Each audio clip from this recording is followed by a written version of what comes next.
Letošnji India Deaf Expo, ki poteka vsake 2 leti, je bil že 7. po vrsti in je v Chennaiu na jugu Indije trajal 3 dni. Na stojnicah so se predstavljale različne organizacije, med katerimi so bili tudi gluhi. Organizirana so bila predavanja na temo zdravja, izobraževanja, zaposlovanja, pravic žensk in znakovnega jezika ter tekmovanje za Miss in Mistra gluhih Indije, šov talentov in filmski festival.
V Indiji so gluhe ženske v najslabšem položaju, saj je večina brez izobrazbe in zaposlitve.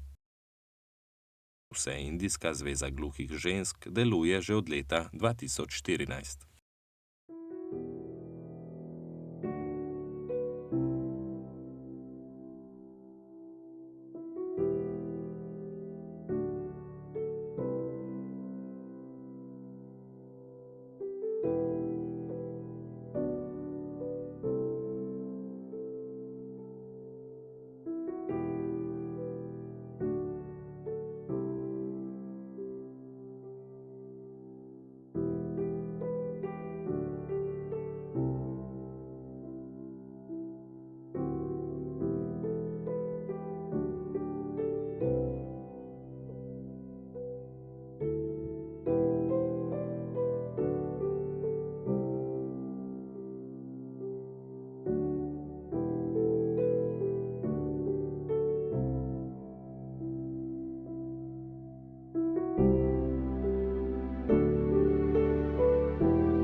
Indijo je obiskal tudi nosilec projekta Deaf Skills, Rus Stanislav Ivanov, član odbora Svetovne organizacije gluhih.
V Indiji živi več kot 10 milijonov gluhih, od tega jih le 2 milijona uporablja znakovni jezik. Žal imajo premalo tolmačev, zato jih gluhi večinoma sploh ne uporabljajo, ker država ne krije stroškov tolmačenja, sami pa si ga ne morejo plačati.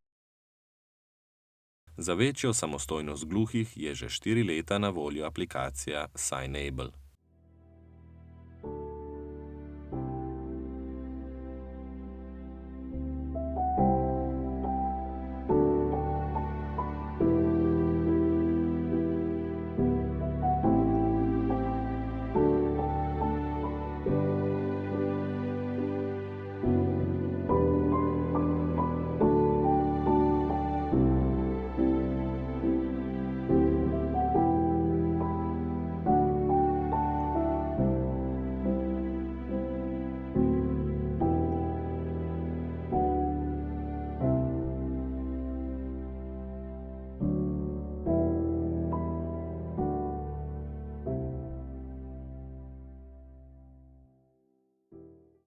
Akil Činoj, novinar News, je na India Deaf Expo predaval o temi z naslovom Deaf Ecosystem.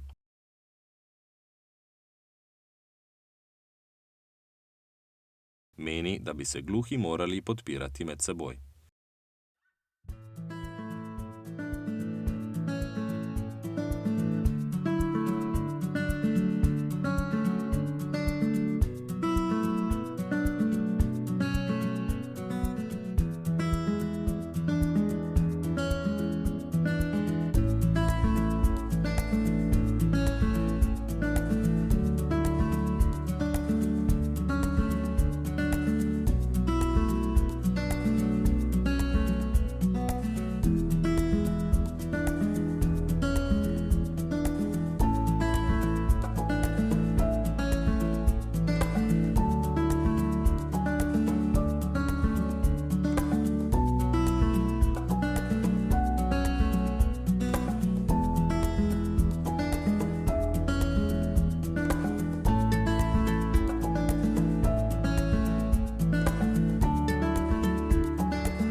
Še vedno zelo malo pozornosti namenjajo duševnemu zdravju gluhih.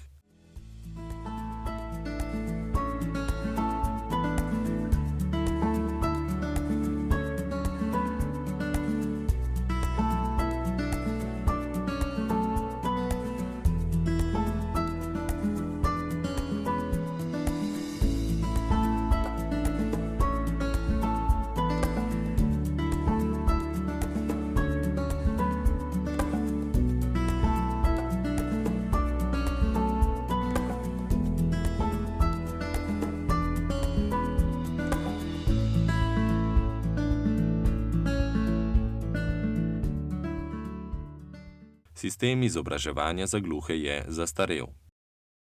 Institucije, zveze in gluhi se borijo za pravico, da bi bil indijski znakovni jezik vpisan v ustavo in da bi v indijskem znakovnem jeziku potekal tudi pouk.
Indijo čaka še veliko dela, da bodo gluhim priznane vse pravice, kot na primer pravica do rabe in izobraževanja v indijskem znakovnem jeziku ter pravica do tehničnih pripomočkov.